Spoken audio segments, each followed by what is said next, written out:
do face how you Facebook for myself life.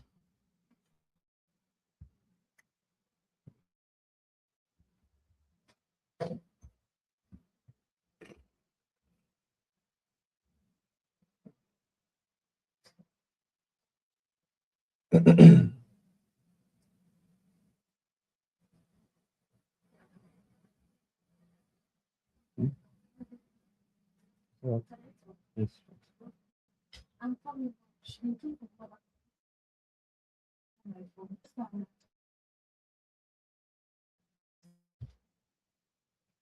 Okay.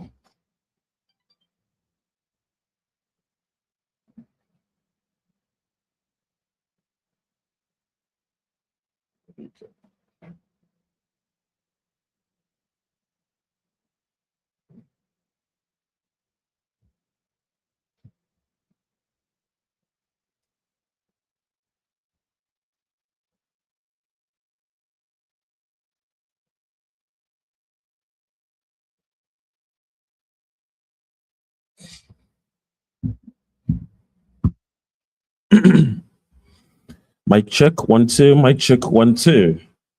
Do we have any streamers? Do we have any streamers? If you are just coming, please indicate if you can hear me clearly. If you're just joining, indicate if you can hear me clearly. This session is scheduled for 1 hour 30 minutes. 1 hour 30 minutes. I can see Abigail, I can see Ria. Appreciate. Good, good, good. Good afternoon, guys. Oh no, this is evening already. Good evening, guys. Welcome to another session, another day of the 30 Masterclass with Marieke de Koker, a globally acclaimed opera singer. Today promises to be amazing, guys. So stay tuned. Why we make art? Why we make look at for more people to join. In the meantime, you know the drill. If you have any personal question during the Q&A, you would you don't know how to place it and you want to speak on the question personally, share me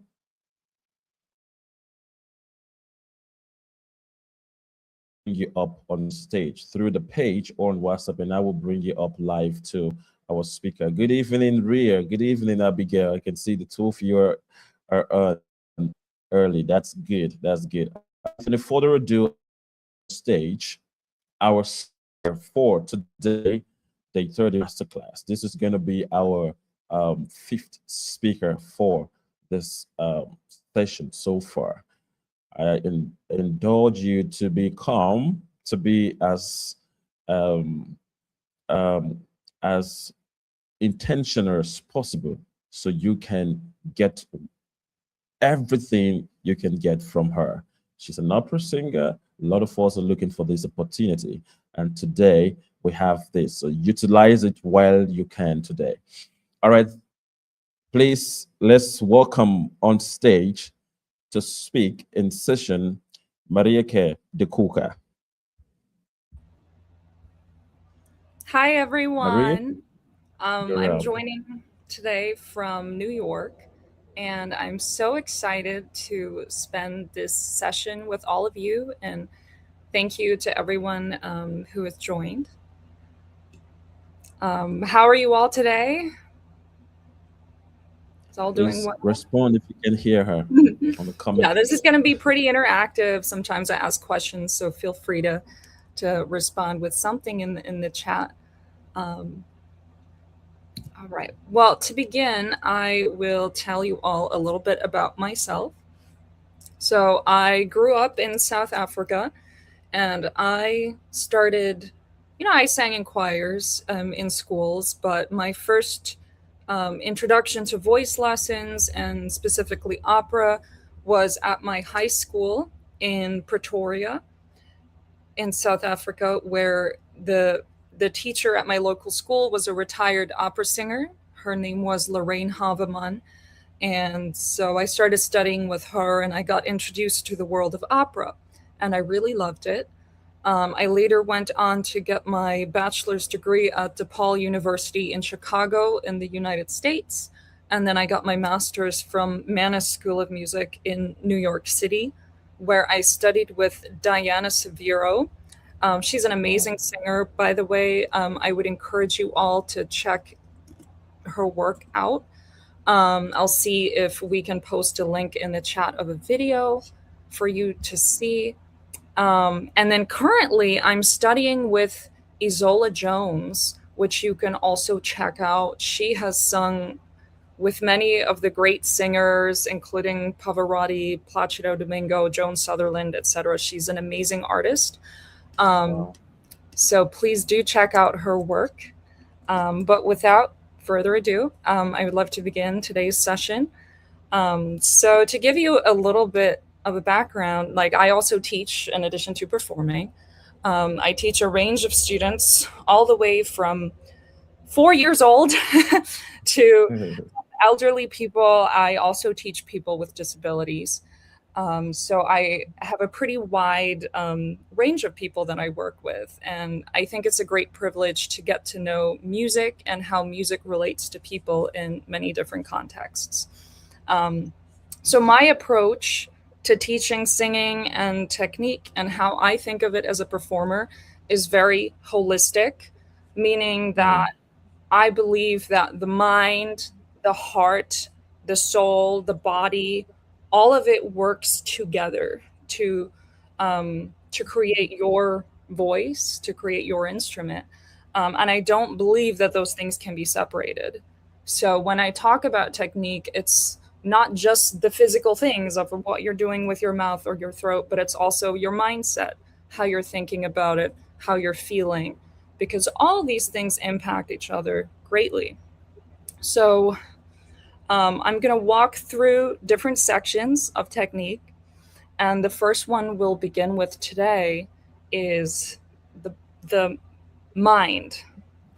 wow. And this the mind and the heart, because I believe that, before, if you get into the room and you're about to do a lesson, about to do a performance, or about to practice, where you're at mentally and emotionally sets the tone for everything.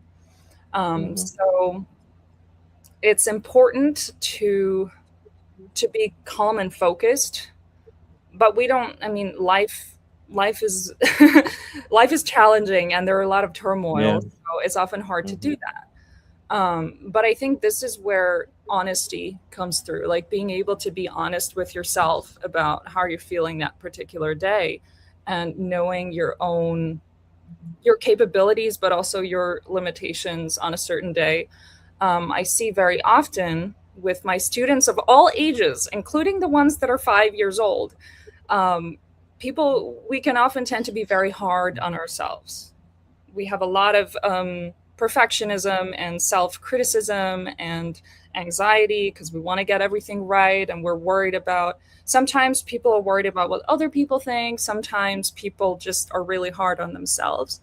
Um, but that can actually impact your ability to learn. Because if you're constantly trying to get everything perfect, sometimes it's not actually good for your learning process or your performance. Um, Actually, one tool that I have found very useful for myself, and that I would encourage everyone to explore, is improvisation. Because Mm, coming from a classical music background, a lot of what we do is very, you have to learn the music exactly the way it was composed. You have to do it, interpret the way that the masters say it has to be done. And that can feel overwhelming at times. And a really good way to get out of your head and just get to know your own voice and your own just emotional expression is to improvise. So I have gone to other genres, things like jazz or pop or even experimental music, where I mean, I've done free improv. One of my performances, I worked with a pianist and we sat down with words like lyrics to a song. We just sat down and we made it all up in real time in front of an audience. mm, mm. And I mean, that can feel really scary, but it's also really Yeah, yeah. freeing, because the thing True, is, true. improvisation forces you to turn off that criticism, because You have to be 100% present in the moment. You have to be thinking about your emotions. You have to be thinking about the audience. There's no time, because the moment you stop to think about, I didn't like that note or that wasn't right, the process stops. Then you're no longer making music. So that's why I would say improvisation is an excellent tool, um, to get out of your head and really connect with your body and your emotions through music. Um, and then, yeah, performance anxiety is also something that I have students who struggle with that. And it's very interesting because some people are more afraid of strangers. Other people are more afraid of people who know them, like family members. Right. Some people are anxious, but only when they can see the people. So if they're on a stage with stage lights and they're fully in costume, then they forget the audience exists. There are very different contexts in which people deal with that. Um, but in general, I would say pushing yourself very gently, like step by step, to overcome different barriers. Like, notice what you're most afraid of, notice what you're more comfortable with, and then set goals. Like, I had a student who recently started with me who has never sung in front of anyone. And so we set goals every week, like, maybe she's out in a park and she just hums a little something and a stranger hears her. And so, now she started actually singing in front of people, and we're working towards her going to an open mic night and singing in front of an audience. And so, like, that's what we call exposure therapy in psychology, Mhm. when you're working to overcome your fears. That being said, another very, very important thing is grace, being graceful with yourself. And this is really difficult. I mean, we live in an age where we're hyper connected on the internet. We're hyper aware of what everyone is doing at all times. We see some of the greatest artists in the world on our feeds. And we have AI now. We have AI art, like fake voices, and we have all this stuff, and Right. it can make it really, really Mhm. intimidating for us. Um, and I think we're at a very unique point in society now because of that. But I believe very firmly that it is the authentic human expression comes from those little imperfections. If everything is like sleek and perfect, it loses the rawness, it loses the emotion, it loses the humanity. And especially when it comes to something like opera, right? Um, you won't, standing there on a stage and reaching an audience with the raw power of your voice is something that is a Mhm. spiritual experience, and that is irreplaceable. Like, I sing at a. I'm also a church cantor. I sing at a church, and I frequently have people who come up to me and they're so moved by that power of the voice in a way that is irreplaceable, I believe. And that's a gift that we all have as people, as singers, um, that we can move people with our voices in a unique way. So those are my advice is for getting yourself in the right mindset and remembering the power of your own voice. Wow. Then we'll move on to how to actually use the voice. uh, One thing I frequently talk about with students is the difference between like speaking and singing. I often find that people think singing is wildly different from speaking, in a way that a lot of people try to imitate what they think singing should sound like, as opposed to just allowing their authentic voice to come through. So many singers I work with that are, I mean, they can be beginners, some of them are advanced. I hear them learning a new piece of music and they try to imitate a certain recording they heard or a certain True. singer they like. And so I always challenge them and I say, okay, I mean, look, it sounds good, it sounds fine, but I want to hear you. I want to hear your voice. And then I work with people to really uncover that their own authentic sound. And again, this becomes a very psychological process because people often feel like, oh, but now I feel really this feels uncomfortable, it feels weirdly intimate, I kind of feel almost like I'm naked, because they're no longer hiding behind these modifications of the sound. And this is also very common in opera, especially in today's age. We hear what we perceive to be like a big sound, and then we try to imitate that. And so it's very common to get singers, and we hear also people on talent shows, um, particularly people who don't have training with like an opera singer, will come in and like artificially darken the sound or make it sound, it's like they're trying to create a big sound, but actually acoustically speaking, you're muffling the sound. um, so that's an issue that we face. And so to try and get people back into their body and their voice, I go back to speech and to the ways we use our voice naturally. Sometimes it can sound ridiculous, but I ask people to make animal sounds sometimes, like bird calls or dog sounds. And it's pretty amazing how effective that is, because strangely, we actually know how to use our voices in daily life. Um, I also do exercises like speaking on pitch, where instead of like singing it, you're just speaking it. So it's like, hello, how are you? Hi, I'm having a good day. Now we're talking. And then um, we just do some exercises like that. And it's strange because the reaction I usually get is like, but this is so weird and this doesn't feel right and it doesn't feel like I'm singing. And Yeah. that's kind of the point, because sometimes we use a lot more muscle tension and things than we actually need to produce the sound.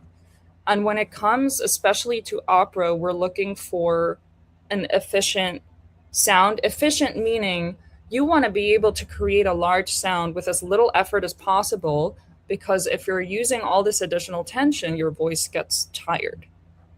And then you can't sing as long, because this is opera is one of the most demanding. It's almost like an athleticism, or it's like vocal acrobatics, because you're being asked to make this large sound to carry in a hall, traditionally without amplification, without a microphone. So that requires efficiency, acoustical efficiency. True. So, yes, relaxing is key to that. And that comes down to, yes, just how you use your voice. I often go back to theatrical speech as well. I tell people, so if you're doing a play, or if you're doing a Shakespeare monologue or something like that, how are you going to speak on a stage so that the person at the back of the hall can hear you, but without shouting? And it's interesting how many people just instinctively already know how to do it. um, so, yes, how to have a relaxed voice as a foundation, I believe, is really key in finding your own authentic voice. And then language. So, the this is interesting because the basis of singing, like the sounds we make when we're singing, it's language and it's vowels.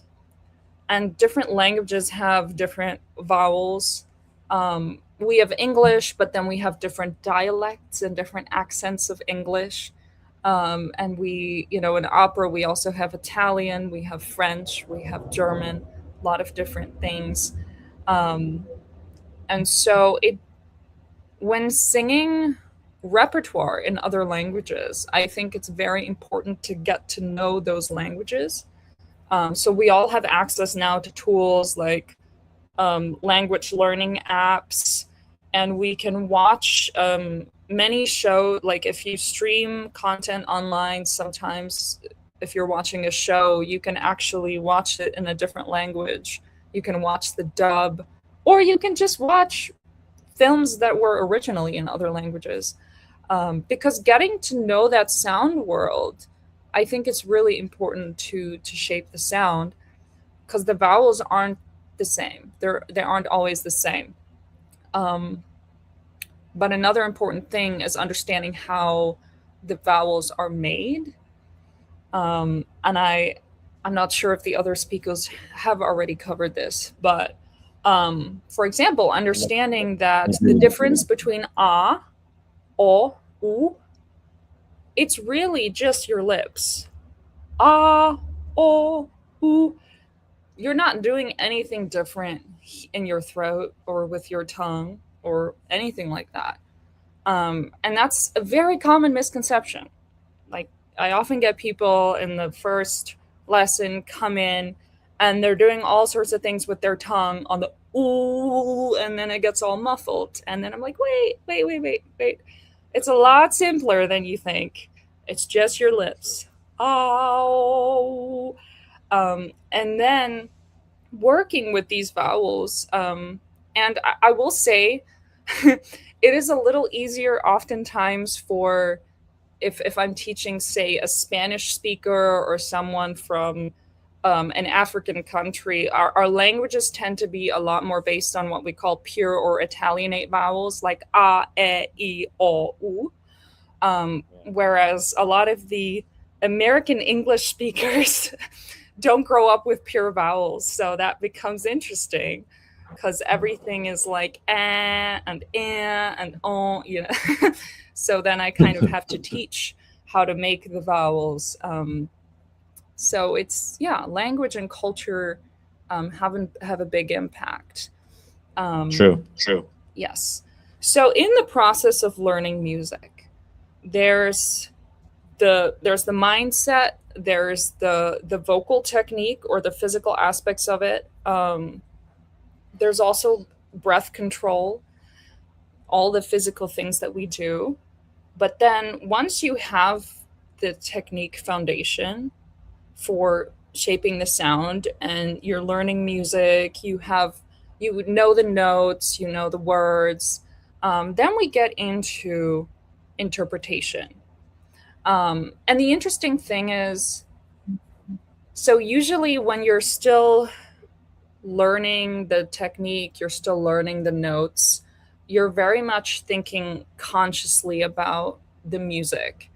But once you already know the notes and the rhythms and the words, and your technique has become somewhat more familiar, in the sense that you're not thinking, oh, every time you breathe, you have to think, oh, now I take a breath in every single time, you know.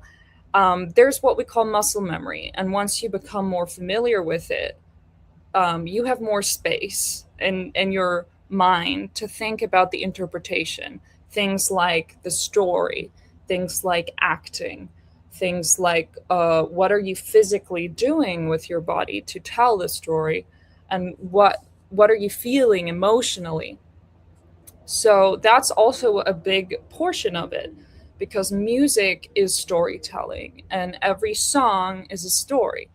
I mean, yeah, we have operas where the entire opera is a story, but we also have art songs and we have choral songs.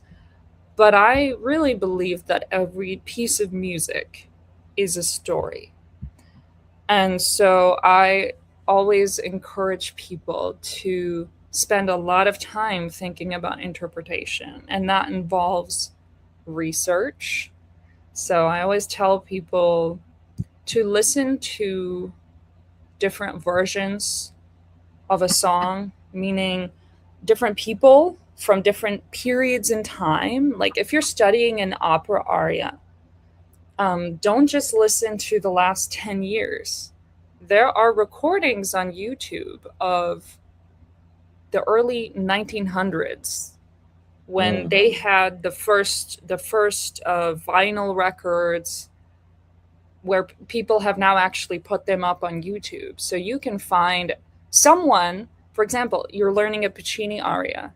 You can find a recording on YouTube of someone who knew Puccini and worked with Puccini in his lifetime, who had a Right. recording from the Mhm. early 1900s that's on vinyl, and it's on YouTube. And you can find it for a lot of the repertoire.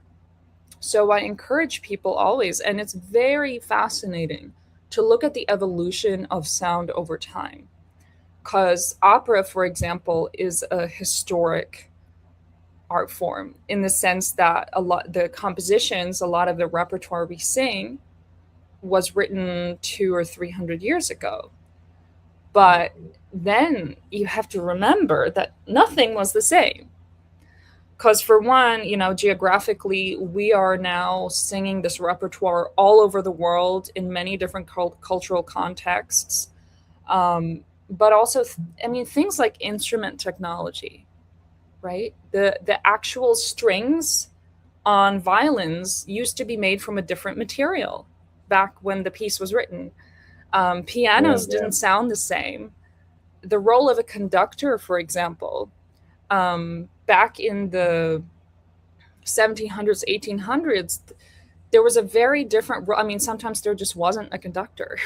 And it wasn't really until the 20th century was the first time that people actually went to a university to study to be a conductor. Like, that didn't really exist before. So there are all these things that have happened in history that have really changed. I mean, architecture, right? Um, we had music halls in Europe that were smaller, and then in the 19th century in America they started building these really big music halls. And so that changed things, and it changed how the repertoire was performed, because now we have larger spaces, which requires more sound. Yeah. And now we live in an age where a lot of the time, especially when you're in venues in like Africa or Asia, we don't have these old opera halls. We have like a conference room, or a very kind of the acoustics were not designed for opera. It's not like this is a church cathedral or an old opera hall. It might be like a box theater, and now you might have to rely on singing with a microphone because the buildings weren't designed for opera or for acoustic sound. So we're dealing with so many things these days, um, in addition to also contemporary opera, which is very exciting, and I love it. And I've sung many um, premieres, whether it was art songs or contemporary operas. But the way we are writing operas now, the way we're orchestrating them is also changing. People can't afford big symphony orchestras anymore. So the orchestrations are getting smaller. People are incorporating electronic elements, or more percussion. There are so many things that are changing the sound. So I always want people to bear that in mind. Like, yes, we are tr- we are performing a historic technique and an historic art form, and we want to go back to the roots of that technique. But we also have to remember the modern context, because we have our own unique challenges today that are different from the singers before. Just the sheer amount of opera singers. I mean, in the early 20th century, I believe there were, I mean, maybe 20 to 30 opera companies in the US. Now there are in some cities 20 opera companies in one city. So, in a global context, I mean, it's exciting for the art form because we have more singers learning opera and learning classical technique than ever before in history. We have more companies, more performances, um, but at the same time, it's a lot more competitive to do so professionally, because there's such a wealth now, of information and of trained singers. So all of that is very exciting and interesting. But that's why research is important. Knowing the history behind the piece, knowing the composer's intent, knowing the language, knowing the story behind it, but then also coming up with your own connection to it. Because I like for people to analyze a song as a dramatic theatrical performance. Like, come up with is your character, what is their internal struggle, what are your emotions that you're thinking about, because that is as important as the vocal performance. And then of course there's the unique challenge that comes with, but how can you deliver an emotionally intense performance in a way that is still vocally relaxed? And that that is the big challenge, finding that balance. um, because a lot of singers tend to get very tensed up when we get emotional. um, and yes, it's a challenge. And that's, I think, where singing opera differs from, say, acting in a film, which I have also done. I have done theater, I have done film. um, Opera does require a unique sense of awareness, right, about the voice, but it also offers ways to connect with an audience that just can be ethereal and can kind of exceed other art forms. It has its own unique value. Um, so yeah, lots and lots of things to think about. And then lastly, I want to talk a little bit about stylistic choices. So this is a very interesting one because different pieces of music, I mean, there's like there are different ways we can talk about the topic of style within classical music, um, which is its own genre. We have different time periods and different stylistic periods. So again, that's where a lot of the research comes through. If you're singing uh, an opera aria from the Verismo era, versus you're singing a French romantic aria, or you're singing a Mozart aria, they come from different stylistic periods. Um, and that's where I would say, advanced technique and advanced musicianship comes in. Because being an opera singer isn't just about knowing how to make nice, efficient sound as an opera singer. It's also being able to understand the different time periods and how to interpret the music of each time period differently, including contemporary opera and which geographic region that contemporary opera is from. Um, so, how we shape the sound, that can be, in bel canto, for example, it's all about having exceptional control. We have all these ornaments, all the melismas. You need to be very, very relaxed here. And it's not about being loud or being intense.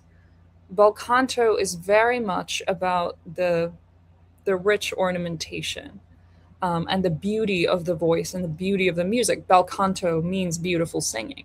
So that's where that time period, comes through. If you go to Mozart, um, I mean, he wrote the libretti, the plays that a lot of his operas were based on were very dramatic, and there's a lot of comedy.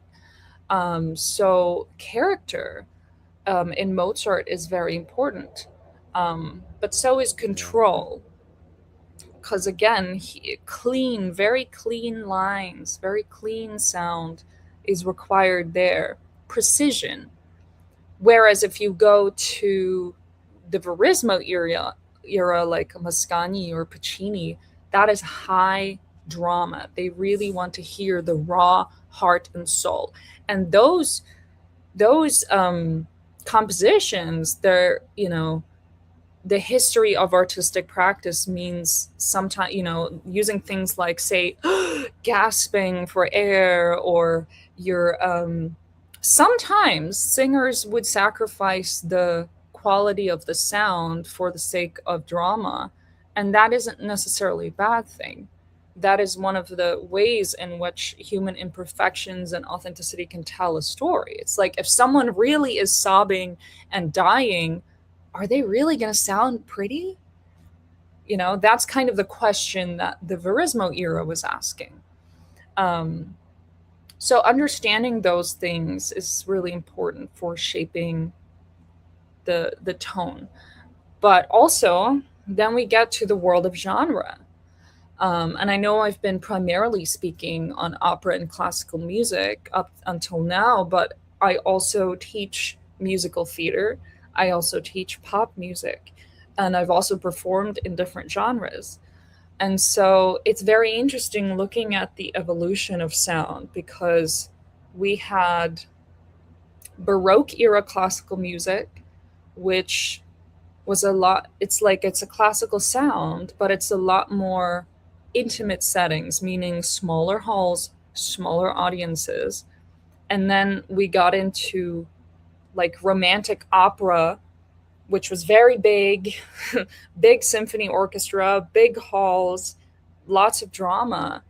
And then we sort of go into the 20th century, where we had a very rapid transition, because within 100 years, we went through, goodness, I mean, there was opera, but there was also blues, and there was ragtime, and there was the 1920s, the roaring 20s. And then, we have musical theater and cabaret, and all these different genres, and what we know today as popular music developing throughout the 20th century. Um, so many things happening to the sound, but primarily shaped by the use of microphones, changed everything. And it's interesting because I often get students, musical theater or pop students, that come in and talk about belting, for example, and they always think it has to be loud, and they're shouting, and I tell them, listen, listen. The singers are using microphones. They don't need to be loud. The way that they create the sound without tiring the voice is because they're not being so loud. It's just an effect. And the way that singers could create this effect in Broadway musicals and pop music, is because they use microphones. Like, if you had to stand without a microphone and try to create that sound, it would not carry as far as an operatic sound, because the way you're using sound and acoustics is different. Um, so yeah, these are all very interesting Sorry, things to Marike. consider. I think we Yes. have a network glitch. I just want to confirm if they can still hear us from the comment session. Sorry, we have a network glitch. I don't know if you can still hear us from the comment section. Please let us know if you can still hear us.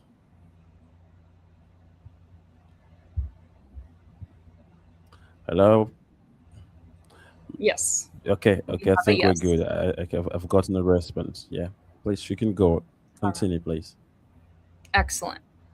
Well, thank you all for confirming.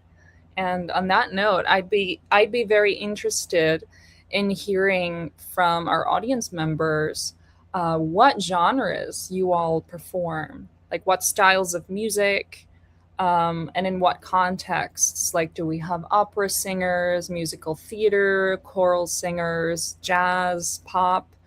Um, I also think that we're in an interesting era where we're often asked to be multifaceted performers these days, where we have to master different styles of singing. Um, I have many colleagues who work in opera who have also done musical theater. And likewise, I have musical theater students who come in who want to train opera technique, because a lot of old school musical theater, like what we call the golden age of musical theater, like say um, My Fair Lady, The Sound of Music, Carousel, like that whole era from early 20th century up until like 1960s has a very old Mhm. school sound that is more operatic. And in the US we have a lot of, not just in the US, same in South Africa, same I've noticed in Nigeria, we have a lot of opera companies that also perform musicals for that reason, Yeah, because there yeah. can be a stylistic overlap.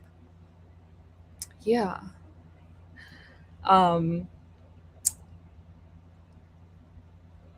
but yeah, pop is where it gets interesting because a lot of opera singers get intimidated by this idea of creating a belt like sound. But actually, Angel Blue, if you all know her, she's a wonderful opera singer. She recently performed here in New York, and she sang um, at 54 Below, which is one of the big um, more like cabaret venues where Broadway singers perform, and she sang like Whitney Yeah, Houston songs and all sorts of pop music. And there's actually a recording of Pavarotti and Sting and Whitney Houston yeah. singing portions of the Brindisi, um, where everyone was so shocked to see Whitney Houston sing opera. So it's a, if you look it up on YouTube, it's a really great video.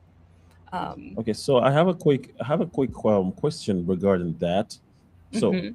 what is the switch technique? Like you said, by the way, for all those who didn't get her, she was asking what genre do you, who are streaming, what genre do you take more as a major? Opera, choral, Broadway, any? So, I'm coming from the angle of Whitney Houston and Pavarotti. So I saw that clip, the performance of she singing opera, and I wanted to ask what style, what is the switch technique did she use? What that she was able to sing? She's a well-known, renowned pop singer, but she was able to switch into the opera genre. So Yes. how can a singer? Is it possible for all singer? Can a singer who sings opera or classical music or choral music still be able to sing contemporary or pop music? If so, what are the technique required to Yes. be able to do that? Yeah, absolutely. So I see this all the time with colleagues and also with my students, how we train. Like I said, right now, this sort of Mm, standard these days for musical theater singers, and I'm saying this as I live in the New York region, so we're in the Broadway region. So it's oftentimes required for students to have, not students, but professionals also, to have that ability to switch between styles and between techniques. Um, mm, so a lot of it, the first component I would say is training the head voice or training the high voice, because a lot of people um, are pretty comfortable singing the different genres on a lower end of their voice, but the challenge comes with the higher. So, for example, many singers who have primarily sung musical theater um, never really trained how to use the high part of their voice. So then I bring in more classical music theater. Sometimes we do some Sondheim or Phantom of the Opera, or sometimes even opera yeah. or operetta.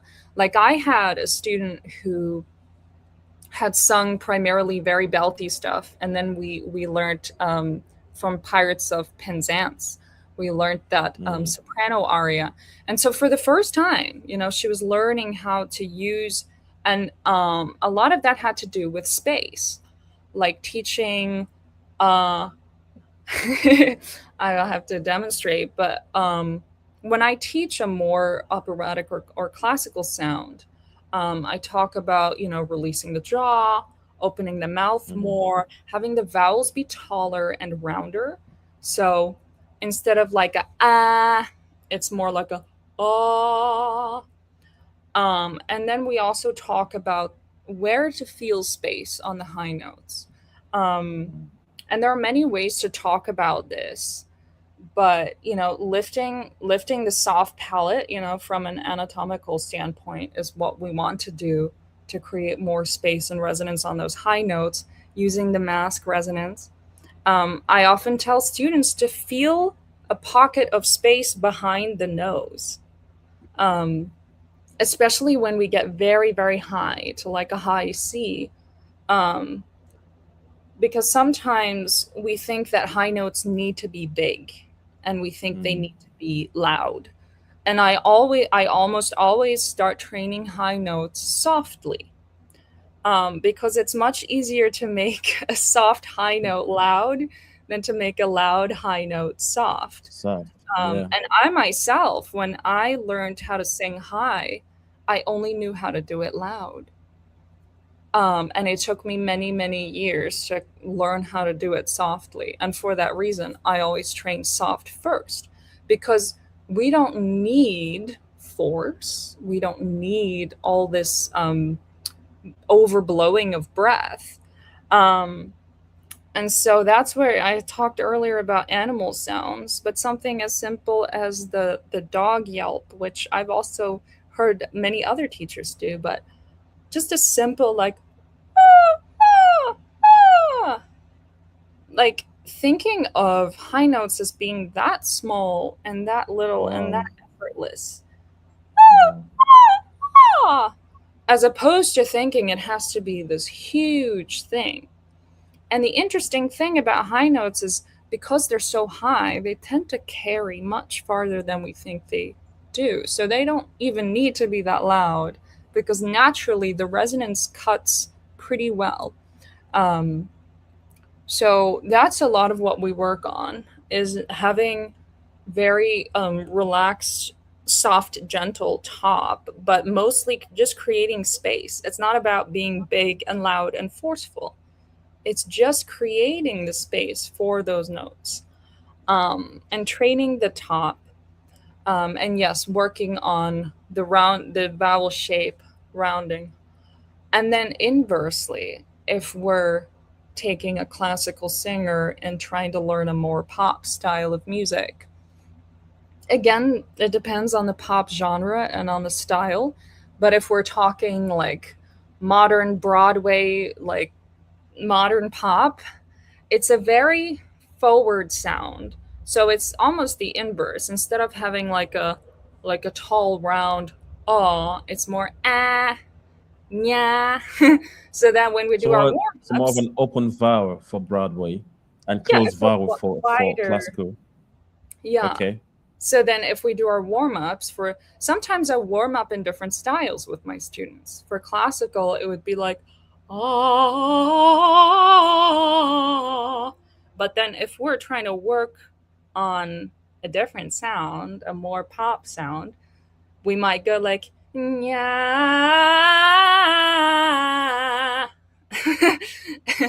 as a warm-up.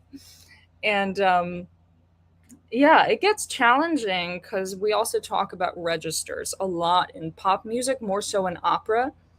In opera, um, for the most part, if you're say you're soprano or you're mezzo soprano, then for the most part, um, you're singing in head voice, and there Mm. isn't as much mixing going on. Except if you go like below the staff, it's more chesty. But we don't talk as much about register as in pop and Broadway, where that becomes a lot of what we talk about. And so we have chest voice and head voice and mixed voice. And I'll demonstrate the concept here, but head voice is what we know um, as like ah, ah, ah. But then chest voice would be like ah. It's Wow. basically, if you bring your full chest voice up, you'd be shouting and you will lose your voice, which is why we don't do that. We mix. And very interestingly, the way that we naturally mix our register in everyday life is speaking. And that's Right. part of why I go back to speaking on pitch as an exercise. Because instead of being like, ah, or ah, you're just, ah, now I'm mixing and this is how I talk every day. So it's not as difficult or as complicated as people think, because we actually Mm-hmm. already do it. Um, but then training how to do it, especially in your passaggio, is difficult. And I work with that in female singers and male singers. So the passaggio is where your voice naturally kind of switches from into your head voice or into your high voice. And it's, yeah, even for belting there, the way that I interpret it is that if you're trying to create a belt like sound above your passaggio, it really is still head voice. You're just placing it differently. Um, so, because you really, I mean, you can't chest up that high. And we have singers now, if you listen to certain recordings, like, um, I have a lot of young kids who love the K-pop Demon Hunters, and they sing Golden, which goes up really high, or Never Enough from The Greatest Showman. Um, but when it goes up that high, it's really just your head voice that's being placed more forward. Like, Mm-hmm. it sounds weird and it sounds very nasal. That's another thing, that for someone that is trained in a more classical sound, I always have to tell them, it's going to sound really strange, it's going to sound ugly, it's going to sound nasal to you, but not to us. um, and so another thing I encourage in all singers is experimenting and playing with sound and getting to know your voice. um, what I mentioned earlier about improvisation and freeing up, like having that sense of playfulness and curiosity and exploration and the willingness to take chances and not be afraid of making mistakes. Um, that experimentation is so important.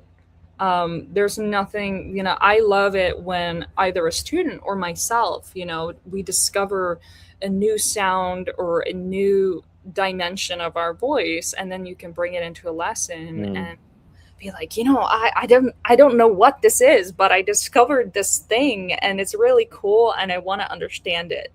Right. And that is a very valuable thing. And yeah, I also have my students and myself do a lot of journaling to reflect on, what you're learning, what you're practicing, what you're exploring in your journey as a singer, to always be aware of those things. Mm-hmm. Yes. So it's pretty amazing what the voice can do. And another important thing, you know I don't know how often this question is asked, but who can sing or who can be a singer, or what is the difference between talent and skill, or these types of questions. And I'll say that from my experience, I believe that almost anyone can learn how to sing. And Mm-hmm. I believe that it's my job as a teacher to teach someone to sing. you know what's pretty heartbreaking is that I've had people come to me who are like, I've always wanted to learn how to sing, but I was told I'd never be a singer. Mm. And I'm sitting there and I'm like, if you're getting paid to teach someone how to sing and you tell them they can't sing, you're not doing your job. um, so I mean, I've had people come in who, they can't, they're struggling to sing on pitch when they come in, but by the Right. by the end of 30 minutes, they're singing. Say we did something simple like Amazing Grace, now they're singing it on pitch. It's not it's not that they don't, it's just they never had a chance to learn. They never exercised that part of their brain. Um, and when it comes to talent versus skill, I mean, I have across the board, I have some students who are, um, they have this innate gift of creating a beautiful sound, but they don't always understand how to do so safely or efficiently.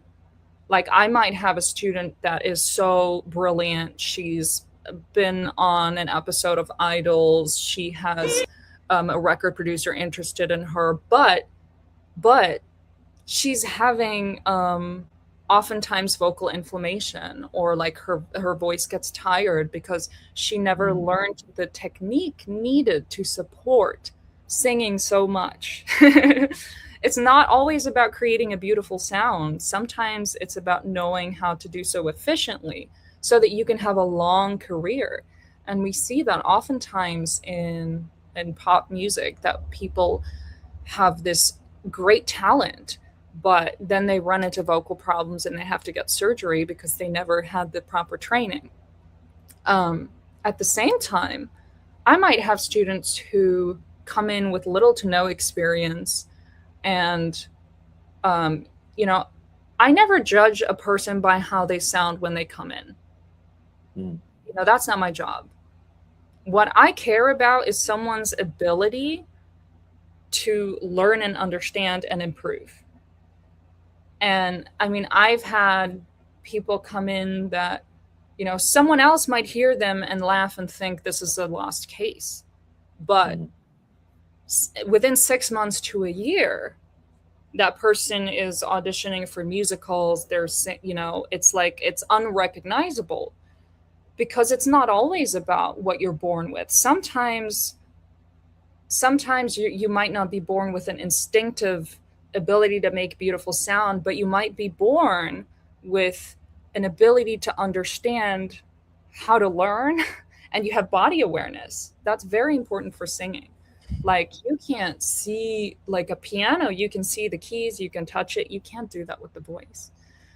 So you need a sense of body awareness. You need to be able to Mm. feel the sound, especially when you're singing and then you're singing in a different hall, and then you're in a classroom, and then you're with a microphone, and then you're without them. you know you can't rely on listening to yourself. So we have to sing by sensation. Mhm. So I find that sometimes uh, people who start out with far less talent or experience can build very quickly an ability to sing, because they have good body awareness. They care, they're motivated, they think very deeply, and they cultivate the voice. So I genuinely believe that almost anyone can learn how to sing, and it's just about understanding your own strengths, because we all have Yeah. different strengths.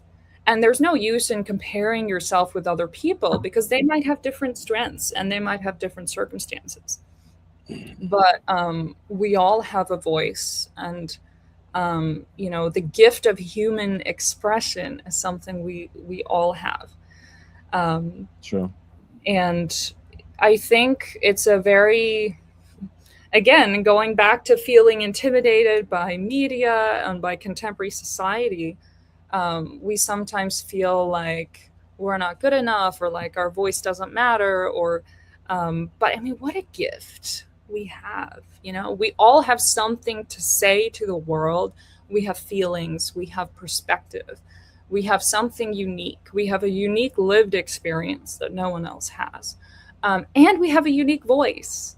No one can duplicate your fingerprint, your voice. You have a unique instrument Yeah. and a unique sound, and that's why you know one of my favorite things about both performing and teaching is the cultivation of someone's unique, authentic voice, like uncovering your your gift, your brand, your instrument, your sound, your values. They're all related. what you want to what like there's the voice as in like what you sound like, but there's also the voice here of really what you want to say with this voice. um, and I think they're equally important, and they are one and the same in my opinion, in my mind. um, so yeah, we have, just to recap, so many different things we talked about, so many different components, um, but they're Yeah, all related. You know, the mind, the heart, the soul, very important. Yeah, what we do physically with our voice and our body, yeah. the language that we Hmm. use, the cultural context, the historic context, the story that we're telling, um, what we are saying to an audience, um, the style, whether that's genre, whether that's time period, or whether that's your own style that you discover, your own unique voice. All these things combine together to create a singer. And that's why I think it's a very unique journey, whether you're doing it professionally or not professionally. It doesn't matter. I think there's so much we learn about humanity, about just the human journey through singing. And I find that both for me and for my students, it can be a very, it can be a spiritual journey. It can be therapeutic. It can Mm, have so much value. Um, yeah. and some of us, you know, we sing for an audience, but I believe most importantly, we always sing for us. We sing because we need to. We have an innate need Hmm. to express something, and that is a gift, you know. I believe it's a God-given gift that we have this innate need to say something to the world. And that's why it's Mm. important to develop the voice. Yeah. Thank you. That's a brilliant one for Marieke de Koker. Thank you so much. All right, guys. So, she's through a lot of ideas under the space of 1 hour. So, this is time for Q&A. If you've been streaming, if you've been on this session from the beginning to this moment, feel free to bring up any question you didn't get when she was speaking up. And if you cannot type it, reach out to me on WhatsApp on the page, and I will bring I'll bring you up on stage to ask the question. So I have a very pertinent question here from my end. So I'm gonna ask you. So I'm gonna bring Mhm. a video up of her singing. We already know this video. I'm gonna bring it up. Uh, so I just get it.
Bravo. That's beautiful. So I just have a question I've been meaning to ask since I watched the video, and I said, okay, you know what? I'm gonna wait till till her session, and I'm gonna ask her this Mhm. question. So as an opera singer, this is coming from the opera genre or from the opera point of view. How it's your preparation? How do you prepare yourself before a Mhm. performance like that? Because to me, that is all shade of beauty. To me, that is a masterclass. To me, that is what perfect sound or sound to my ears. So I want to ask, Mhm. as an emerging talent, who've got a performance or who've got a singing to do, how do you prepare? How do one prepare? By the way, you haven't commented. Say very nice dress. how do one how do one prepare with their mind, just like you rightly said, and Mhm. the voice to bring out that kind of performance? Yes. Um, so one thing I'd say is that for I spend about as much time on what I call silent study as I do singing. What I mean by that is um, sitting and doing research, um, like analyzing the music, doing the translations, um, having the pronunciation of every vowel in the music, marking all of it, like sitting with that, the memorization. There's a lot of work Mm, that I do without singing a word. That's like the homework part of it. And I believe that's okay, just as important as the singing part of it. Um, okay, but in terms of preparing, I would say that every singer should have a routine or a ritual, like what they do, different steps that they take. Like I have spreadsheets because if I have a lot of music to learn, either for an opera or a concert, I have a spreadsheet with different phases. Which song, okay, which aria, which section is in what phase of preparation. So I might start with doing the translations. And then I start by, okay, can I sing all the notes, you know, along with either a recording or with me playing on the piano? Then yeah, there's one where can I sing the music with an accompanist? And then I need to memorize it. And then we need to stage it, do the staging and the acting and all, different phases. So I'm very, I like being prepared. That's very much my thing. Some yeah, people are less like that, but it's very important for me. Um, but yeah, I mean, sometimes I practice the visual part of the performance and the emoting without singing a word. Like I might stand in front of a mirror and say right. The mirror. aria Okay, without making any sound. yeah, I might, or I would record videos of myself when I'm practicing, so I can see like, oh, am I doing something like, oh, maybe that doesn't look, the way that I thought it would. It's a very interdisciplinary practice, and there's a lot more to it than just the sound. Um, I think shaping the sound is an ongoing practice that you're always doing in your lessons. But when it comes to preparing music for a performance, that requires mm, a lot of work on top of that. I see we have another question it's here. great. Yeah, Uh, let me bring it up on stage. So we have a question from Valentina. So how do one sing high notes without the muscles appear? I see good opera singers sing a very powerful high notes, but the whole vein, muscle around the neck appears. So how do one sing without them? okay. So there are many reasons why that can happen. I mean, sometimes, when your heart is racing, when you're, sweating under stage lights, you might have veins appear because of that. It's not always, a bad thing. But yeah, we don't want to have a lot of muscular tension. And that relates to actually the second question here, which is about singing softly. And I'll say, going back to that, Yeah. whenever I run into issues, whenever my students run into issues, I always say, go sing the entire aria pianissimo, all of it. If you know how to sing it softly, you'll know that you don't need all this extra tension to make the sound. The volume is mostly just creating more space.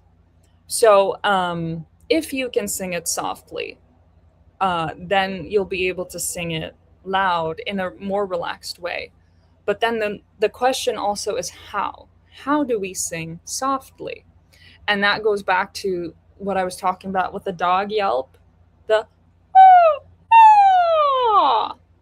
um literally, if you, and this is an important thing, like if you don't have access to a piano, get one of those apps There are a lot of Yeah. apps where you can have like a little keyboard on your phone. Use those and learn to use them so you can kind of play through notes slowly.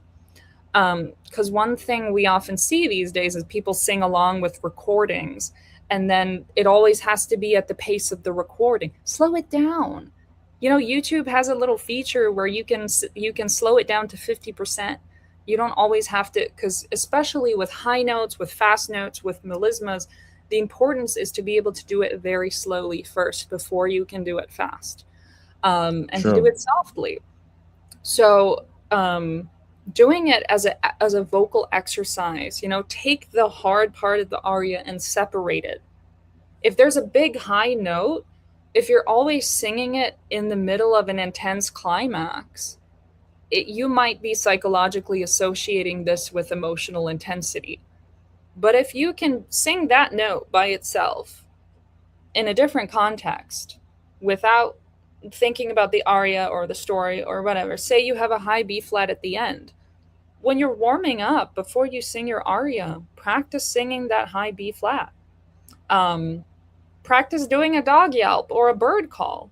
Do your sirens like, oh, or like a caw, caw, and find the B flat and try to do it in a way that's um, like soft, like, ah. It doesn't have to be this big thing. So Yeah. experiment, play around with it.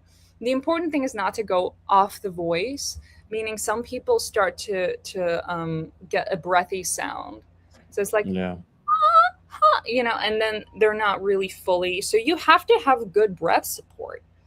Um, but again, when you go back to things like a bird call or a dog yelp, like almost every single time, I find that people just naturally, instinctively know how to do it. And then you try to do it on a specific pitch, and then you can slowly move up in pitch. Just try, you know, play around with that and try it, because I find that it's really helpful. Very true. Very true. So we have a similar question here, and she's asking Mm. almost what Valentina asked. She's saying, as a mezzo soprano, how does one sing high notes softly? Well, that requires a great amount of technique. Yes. So it's the same for any voice type. It doesn't matter if you're a soprano or a mezzo, it works the same way. And again, I think what we're getting into here is a lot of mezzo sopranos there's this habit of over darkening the sound. Like we think, oh, you're supposed to sound like a mezzo. So there's a lot of bringing up weight and tension Mm. in the high range. And so the only way you know how to sing the high note is with all this extra tension, because you're thinking that you have to sound a certain way. So I would say forget what you think you're supposed to sound like entirely. Throw it out the window. Do some bird calls, do some dog yelps. Try to sound, you know, Mm. don't try to place the sound. Don't try to think you're supposed to sound a certain way. That's how you find your voice, by allowing it to just be, just do its thing. Forget about, is this mezzo, is this soprano? It doesn't matter. It's your voice, it's your instrument. Um, so just gently, it's all always gently, um, try to sing it, um, and you'll That's good. find your, yes. That's great. All right, so we're going to move on to the next question. We have a question here from Callista Wofo. She's asking a very brilliant question. How do you balance staying faithful to the composer's intentions while expressing your own artistic interpretation? Yes. Uh, So I will say that as an artist, we actually deal with three different things. It's not just the composer's intentions or just our own artistic expression. We also deal with what's called accepted practice, meaning that there's a lot of over time, through academics, through the past 100 years of performance and recording, there are performance practices that have developed, meaning people believe that this is what the composer wanted. but we don't know if that's actually what the composer wanted. So we have like, what the composer actually wrote on the page. Then we have, you know, what edition of music are you using?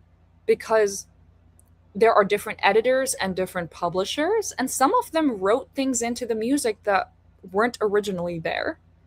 So that's another thing. Pay attention to what edition you're using, and know the difference.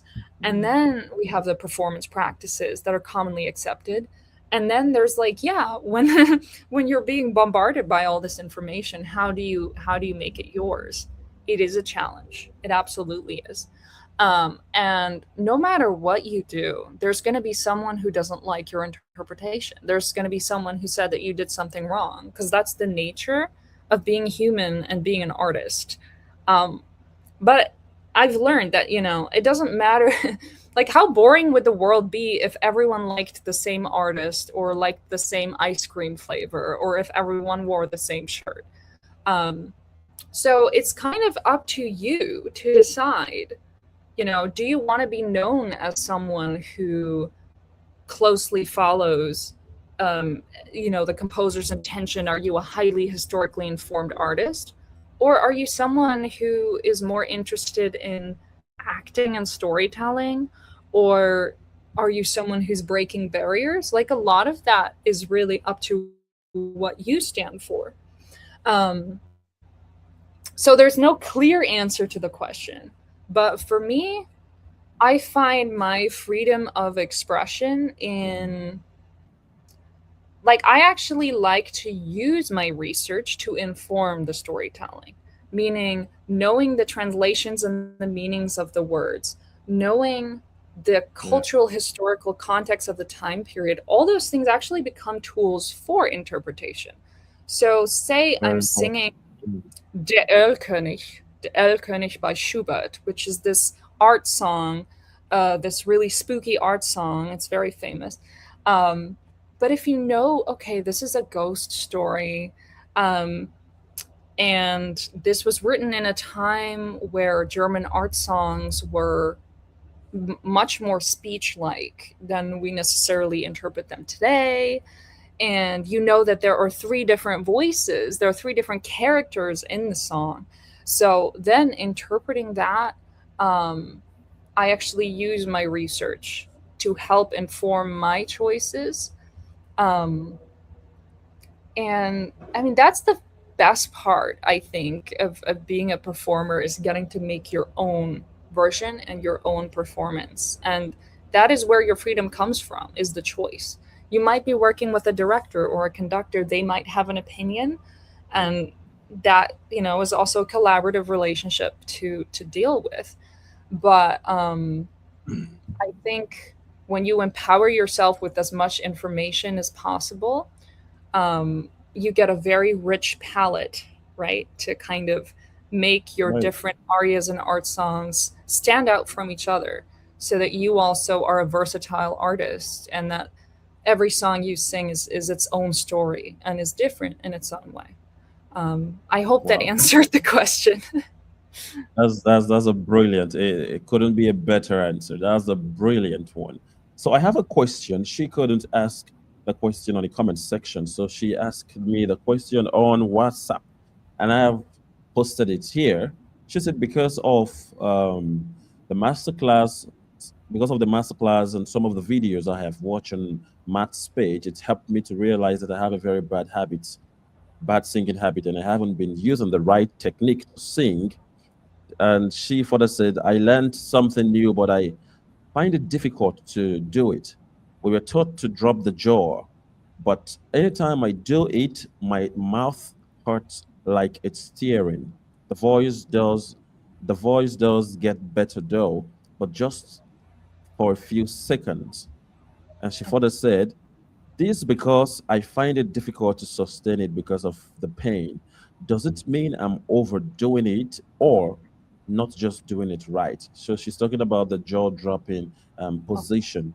Maybe she's over yes. dropping the jaw, or maybe she's not dropping the jaw right. But anytime she tries to do it, she Mhm. feels pain in her mouth Yes. or throat. So I will preface this with saying that it's very common for singers to struggle with what we call TMJ. It means that some of the muscles here, um, mm, we overwork or overuse. It's the same muscles you use for chewing, like if you're chewing a piece of meat that's really tough or you're chewing gum. Um, so if you ever feel like if you notice that you have pain when you're chewing, or you ever hear popping or crackling in the jaw, then you know that. And the thing is, jaw tension, meaning sometimes mm, not if you're not opening the mouth enough, that could be a form of jaw tension. And yes, then when you right, open the jaw, right, especially if you open it too much, you might become aware then of that pain and that crackling. So I would, I mean, I don't know enough about the situation to say, but I would definitely look into that and do research on it and see. Um, Either way, the best practice is always, we don't want things to hurt. So, whatever you're sure, doing, whether it's singing high notes, whether it's working on your jaw, you always want to do things gently and listen to your body, because pain is your body telling you that there's a problem of some kind. So, um, if you're looking to open the jaw a little bit more, just start incrementally, meaning start a little bit. If every day it's a little bit further and a little bit more, that's fine. You don't have to suddenly go from this to like, that. Cuz you can also have jaw tension if you're trying to artificially open the jaw too much. I would say think of opening the jaw as being a relaxation, like a uh, like right now I'm using my fingers to open my jaw without using any effort here. mm, So yeah, definitely start as gentle as possible. And we have different mouth shapes. Some people have smaller mouths than others. Some people might have dental issues. Like, we're all different. So it's mm-hmm, never a one size fits all solution. And some singers sing with their mouths more closed than others. So it's variable. But always be gentle with what you do and do little by little. Um, and I would say, don't feel overwhelmed. If you all of a sudden feel like, oh, I feel like I've been doing everything wrong, don't feel overwhelmed. Because if you know the problem, you're halfway there. Because right, it's much easier to right. solve it if you know the problem. If you don't know the problem, that's much worse. So just stay calm, and be gentle with yourself. That's my recommendation. Thank you so much for that. Msendo, I hope you got that very well. Okay, so I'm going to bring up another question. Though we have someone on stage, but I'm going to bring her up after this question, so she couldn't ask her question. She wants to speak about it personally. So before I bring her up, Abigail up, I'm going to bring on Ramsin Golshet. I hope I get that name correctly. Ramsey is asking, how do I show or explain to someone the difference in vocal texture between contemporary and classical genre and the mechanism on how each is required and produced? Um, I don't so know. this is a I great don't know if I get it's a that great correctly. question. I don't think there's no one answer to that. There are different ways that you could show it. Um, I would have follow up questions like, do you already sing multiple genres? Are you able to demonstrate this? You know, um, how much do you know about the anatomy? So I would say that your ability to show and explain will depend on your own understanding of what's happening. Like some people might be able to make the different sounds, but they might not understand the anatomy behind it. So in that case, Mm, learn about it. Educate yourself, do research. There's a lot of material out there on the internet. Um, I talked briefly about it today, and I hope that maybe some of what I talked about would help with that. We talked about where you place the sound, for example, whether it's a taller sound with more space or whether it's more of a forward placement where the vowels are shaped differently. But I will say that for both, having a relaxed, open throat is essential, whether it's classical Right. or contemporary. That is the basis for both. Um, so I hope that gives somewhat of an answer to that one. Yeah. Okay. Well, quickly, I just want to ask. Maybe could you expatiate on the idea of Mhm, open throat? Could you mhm. expatiate on the idea of that briefly for us, if you don't mind? Okay. Yeah. So when I use the term open throat, um, I mean that we don't want any obstruction, meaning we don't want muscular tension. We don't want to be lifting or pushing the larynx down artificially. Um, Mm. it's we can use the word relaxation, but that doesn't mean, that's more of a feeling or a mindset because you're still engaging certain muscles here. But opening is also creating more space for resonance. And that relates to this lifting the soft palate, what we talked about, feeling space Yeah. behind your nose, especially on higher notes. Um, and in general, there are different exercises that we do, and different people respond differently to them. Some people might say it feels like a yawn. Some people, I might Mhm. say, imagine you're smelling a rose or you're smelling the ocean. And when you do that, it helps lift the soft palate and it helps open up here. The Great. opposite of an open throat would be squeezing, forcing, pulling, pushing. Um, or any kind of muffling of the sound, which could be if you're pushing your tongue forward or pulling your tongue back, um, or not opening your mouth Mm. enough.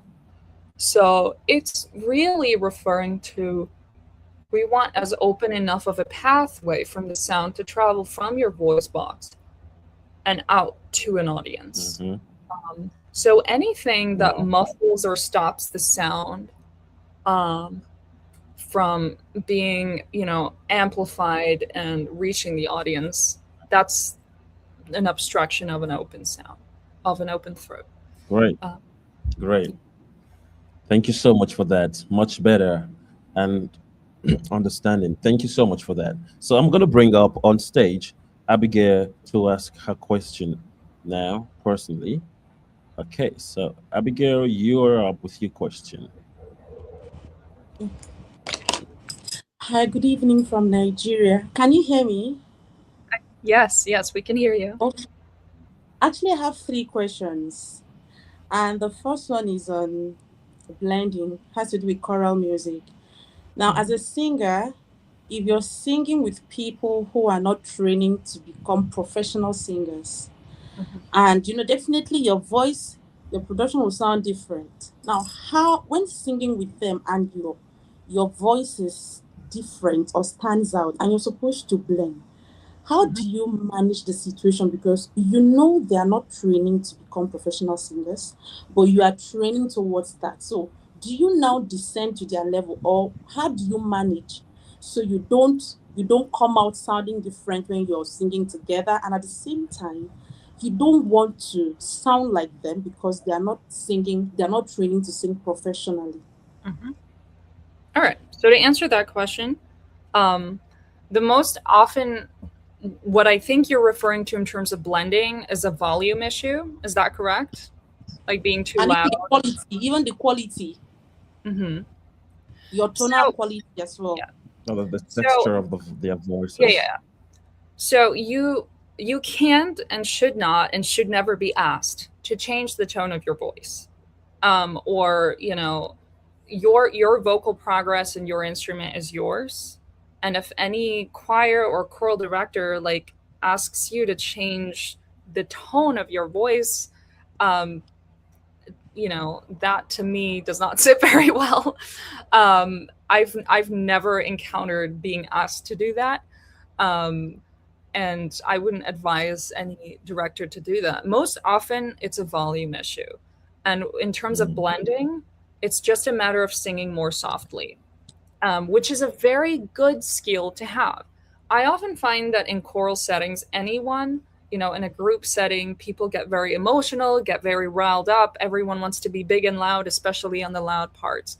But for people training to be professional, I actually tend to tell them by default to sing softer in choral settings. For one, because you're singing very often, and if you're doing choir and trying to train as a soloist at the same time, you're spending double the hours singing.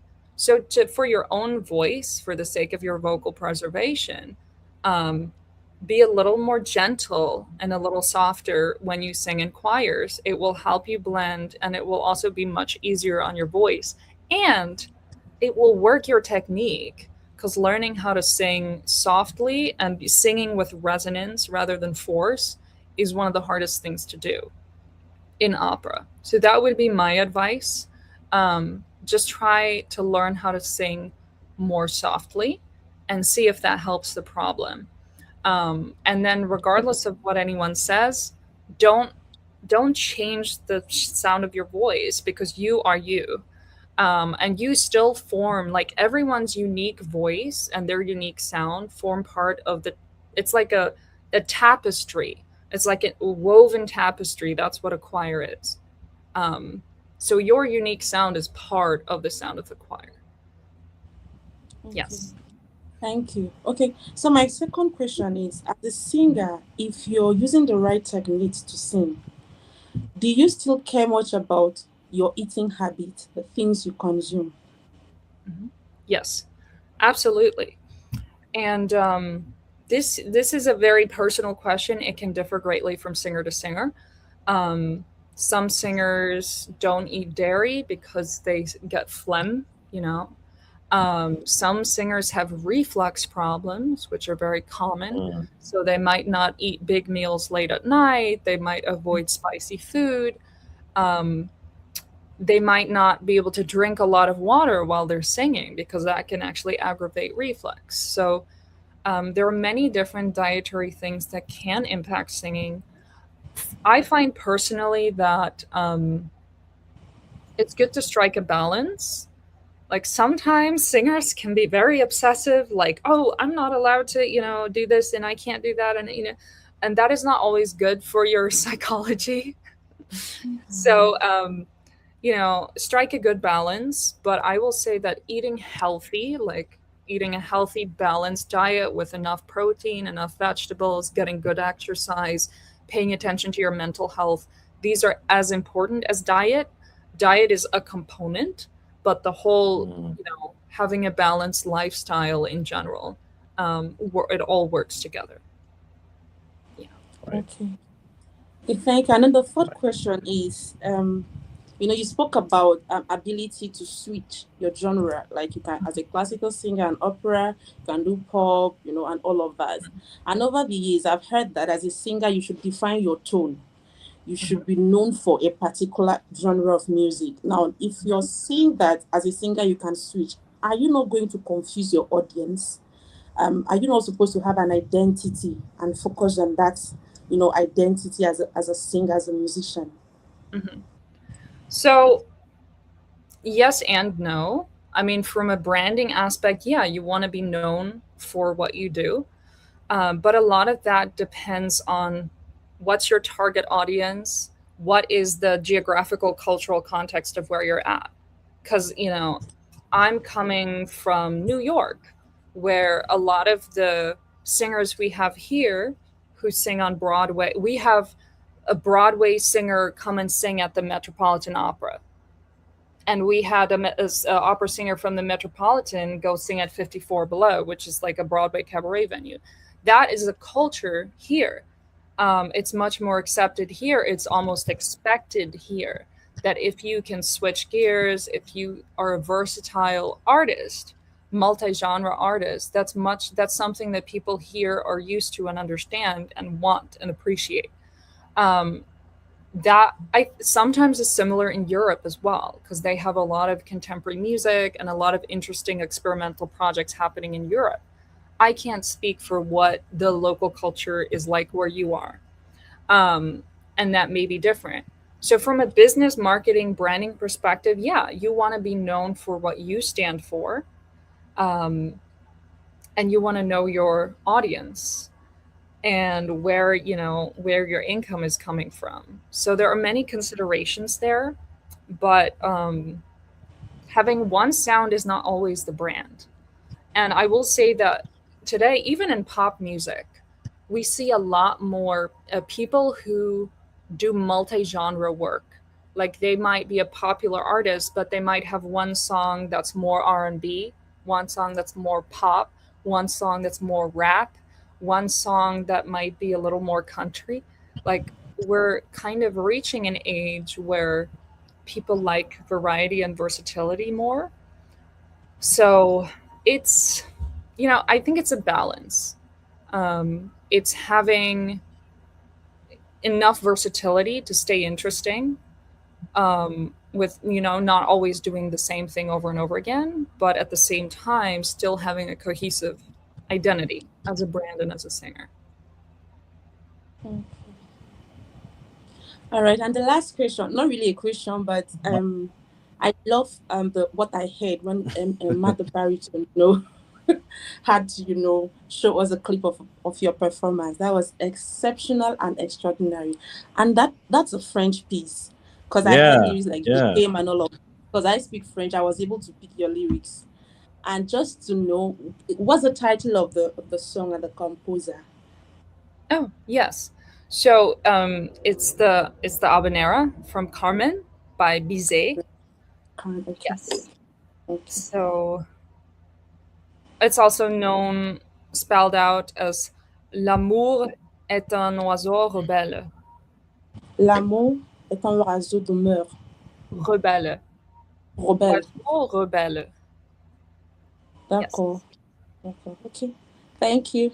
Yes. Thank you so Well, much. thank you very Great. much. Thank you so much. So, just one last question before we go. So we'll call it a wrap. I think the question has been hanging here for a while. We'll wrap it up. So we have a fair play before we go. If you don't mind, please. Yes. Hello. Can you hear me? I Hello. can hear Can you. anyone hear me, please? Yes. Okay. Yeah. So okay. Okay. I'm gonna bring up the question. All right. So here's a question. It's about preparation. How can I prepare without losing my voice? I have lost my voice on the D-Day because I prepared a lot. Thank God for bitter cola and Mentos. So I think those are drugs. So our presentation was shifted to almost last. So she's asking, how can she prepare without losing her voice? Yes. And that will be the So last question for the today. key here is about how to know how to manage your time and pacing.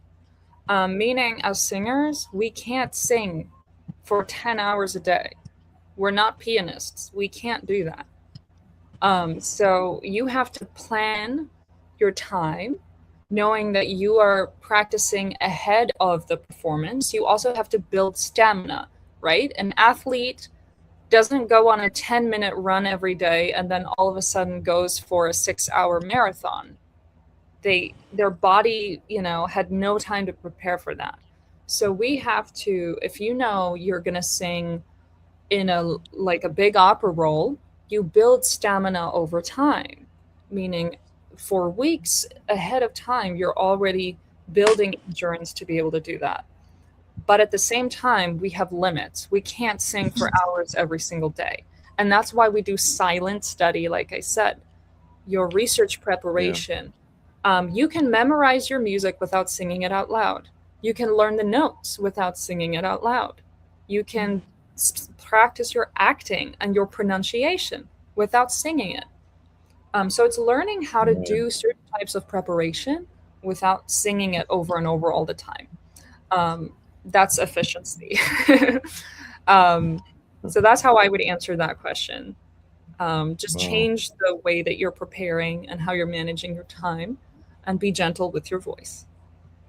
Be gentle with your voice. Very, very. That's a very, very poignant one. All right. Thank you so much, everybody. Thank you so much to our speaker. At this juncture, we're gonna call it a wrap. I just want to use this medium to thank Marieke de Koker for her time. Time is very expensive over there, and she has granted us 1 hour 30 plus solid minutes of her time. And I just want to let her know she's amazing. You're fantastic, and I do not, and we do not take this for granted. So before we go, I don't know if you have any last word to the viewers, anything you just want to put out there for them, so they just take as a take home, you know. Yes.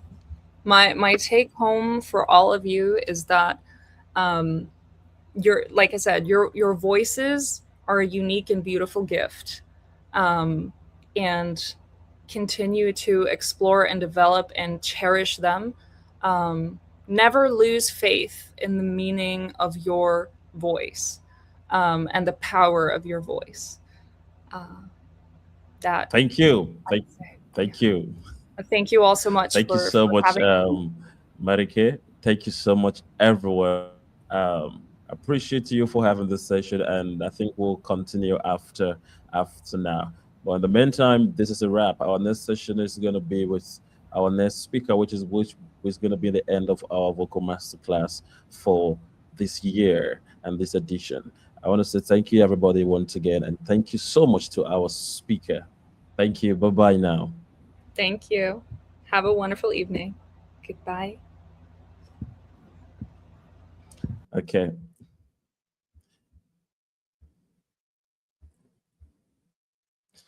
All right, guys. Thank you so much. It's a wrap. It's a wrap for now. I know that the network was a bit inconsistent at some point, but I want to believe we grabbed one or two things. The next session is going to be with Dr. Amma, which is going to be almost to the last before you have me come and wrap it up. So I'm going to wrap it. I'm going to be wrapping up everything we've heard from the five speakers in a grand style. Don't miss that session, and that session is going to be streamed on Facebook. So we have everybody like a pro bonus thing we do for everyone. So thank you so much. Do not forget to subscribe if you are yet to subscribe to the page, to my YouTube page. I mean, that's the only way you're going to help me scratch my back. Very important. Subscribe, share my link to your choir page, to your Facebook page, to everywhere. Get people to come subscribe to the page. And if you are part of the vocal class and you have not subscribed, you are wrong. And I'm going to find you. All right, guys. Bye bye now. It's a wrap.